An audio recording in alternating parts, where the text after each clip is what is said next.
जय माता दी आप सभी को।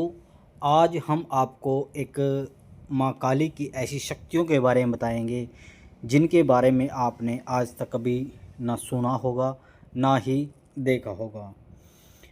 जब माँ काली युद्ध में राक्षसों का संहार कर रही थी, उस टाइम माँ भगवती को तन पे जो पसीना आया था ना, माथे पर जो पसीना आया था, माँ भगवती ने उस पसीने को पोंछ कर नीचे गिर दिया था।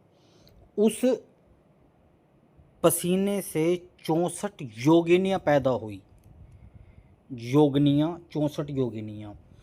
जब ये शक्तियाँ पैदा हुई ना, ये नेगेटिव शक्ति ज़्यादा हैं।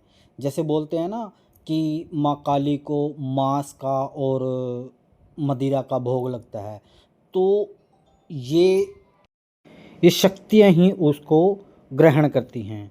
इनसे चाहे अच्छे से अच्छा कार्य करवा लो और या बुरे से बुरा कार्य करवा लो। जैसे जो पुच्छा निकलता है ना, पुच्छा निकलता है किसी किसी के बारे में, जो भगत बताता है वो योगिनियों से बताता है। इनको वश भी किया जाता है, जैसे बोलते हैं ना सिद्ध किया जाता है, इनको सिद्ध भी किया जाता है। ये ज़्यादातर तांत्रिक लोग, अघोरी लोग इस शक्ति को प्राप्त करते हैं, योगिनियों को। योगिनी जैसे मान के चलो आपके पास योगिनी आई, आपने किसी के बारे में पूछा कि भी ये इंसान इस समय पे कहाँ पर है, कहाँ पर नहीं है, तो उसके उसके वर्तमान काल के बारे में, भूतकाल के बारे में, भविष्य काल के बारे में ये सब कुछ बता देती हैं आपको। और दूसरी बात क्या है कि जो माँ काली को जो भोग लगता है ना, मदिरा का और मांस का भोग, वो इन्हीं शक्तियों की एक होती है, इनका भोजन होता है, तो ये वो ग्रहण करती हैं। एक समय की बात है कि एक माँ भगवती का मंदिर है, चिंतपूर्णी मंदिर है। यह मंदिर होशियारपुर के पास में है। वहाँ पे माँ शक्ति और इनकी जो सेविकाएं योगिनियाँ थी ना, 2 योगिनियाँ थी वहाँ पर, तो माँ की सेवा के लिए तत्पर थी वे। वहाँ पर क्या हुआ, वहाँ पर उनको भूख लगी। जो ये योगिनियाँ थी, माँ की सेविका थी, उनको भूख लगी।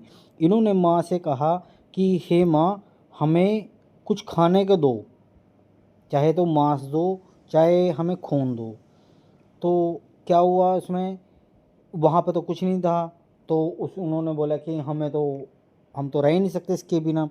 तो माँ ने क्या किया, माँ ने अपना शीश उतार के ना, आप जो इस फोटो के अंदर देख रहे हो, माँ ने अपना शीश उतार के उसमें से 3 धाराएं निकली खून की। एक धार तो है माँ के मुख में जा रही है, आप देखो ध्यान से, और 2 खून की धारें हैं वो योगिनियों के मुख में है, वे धाराएं।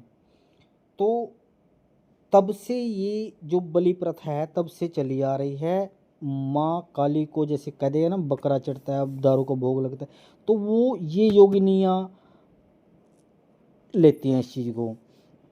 दूसरी क्या बात है कि जो इंसान इनकी पूजा करता है, माँ योगिनियों की, तो वो इतना कामयाब हो जाता कि उनको ऐसी ऐसी सिद्धियाँ मिलती हैं, वह नवनिधि का दाता भी हो जाता है। यह साधना रात्रि में होती है और गुप्त साधना है। इस साधना को करने से पहले आपको गुरु अनिवार्य है, गुरु को गुरु दक्षिणा देनी बहुत ज़रूरी है। और यह बहुत डरावनी साधना है। आप बड़ा सोच समझ कर अगर आप कभी इसका साधना का के बारे करो या इसके बारे में जानकारी लो, तो बहुत अच्छे सोच समझ कर ले सकते हैं। माँ के जो ये मंदिर हैं, जो योगिनियों के मंदिर हैं, मैं बता देता हूँ आपको। एक तो है हीरापुर, उड़ीसा में सबसे प्रसिद्ध मंदिर है, सबसे पहला मंदिर वहीं पे है, हीरापुर उड़ीसा में। माँ का सबसे प्रसिद्ध 64 योगिनियों का जो मंदिर है वो वहाँ पे है। और दूसरा मंदिर है मितावली मध्य प्रदेश में। यह मंदिर वृत्ताकार का है, वृत्ताकार का मंदिर है। और तीसरा मंदिर है भोपाल मध्य प्रदेश में, ये भोजपुर के पास एक शहर है, उसके पास यह मंदिर है। और चौथा है जबलपुर मध्य प्रदेश में, जो बरेला क्षेत्र है ना, उसके पास यह मंदिर पड़ता है। इन योगिनियों की जो साधनाएं हैं, जैसे जितने भी भगत होते हैं, कुछ न कुछ लोग भगत इन साधनाओं को करते हैं। यह जो योगिनी होती है ना, यह बहुत डरावनी योगिनी होती हैं। ये साधक की पहले बहुत परीक्षा लेती है और उनसे अपने भोग में मांस मदिरा का भोग लेती हैं। जैसे किसी ने बोल दिया भाई मेरे को शमशान घाट में या कहीं पे भी उतारा करना है, वहाँ पे एक कलेजी चाहिए, वहाँ पे दारू चाहिए, मदिरा चाहिए, तो ये भोग उसी योगिनी का जाता है और वे साधक इसी योगिनी से ही काम लेते हैं। जैसे मान के चलो किसी के पास कुछ करवाना हो तो इसी योगिनी का सहारा लेते हैं, किसी का कुछ उतरवाना हो, ये अच्छा काम बुरा काम दोनों शक्तियाँ कर लेती हैं। और जो बंदा इसकी साधना कर लेता है वह सर्वज्ञ, एक जैसे बोलते हैं ना कि परफेक्ट आदमी, वो परफेक्ट हो जाता है। मगर इसका क्या है कि जब इंसान के पास शक्तियाँ आ जाती हैं उसको थोड़ा अभिमान होने लगता है, फिर वो उन शक्तियों का गलत उपयोग करता है।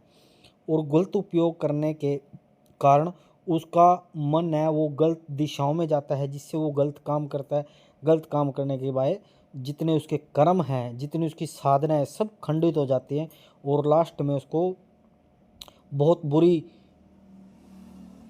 समय का उसको देखना होता है कि भी उसके पास बहुत गलत समय आ जाता है।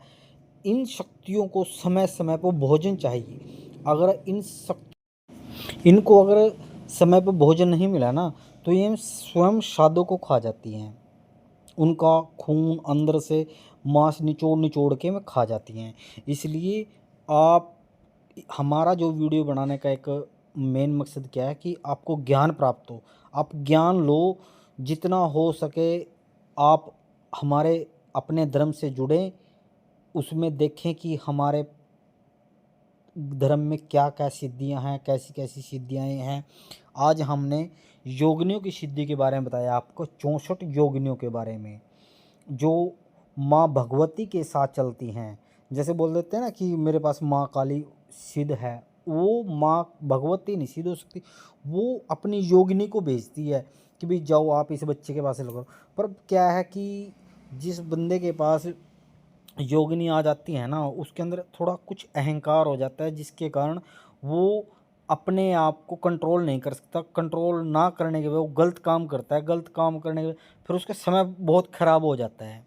इसलिए आप इस चैनल के माध्यम से ज्ञान लो और समझो, अपने मंत्रों के बारे में समझो, धर्म के बारे में समझो, पूजा पाठ के बारे। हम आपको अनेकों प्रकार की वीडियो माँ भगवती से जुड़ी लेकर आएंगे, जिसके कारण आपका दिन, आपका समय, आपका परिवार खुशमंगल होगा। माँ भगवती से ही दुआ करते हैं कि आप सभी खुश रहें। जय माता दी, जय गुरु महाराज की।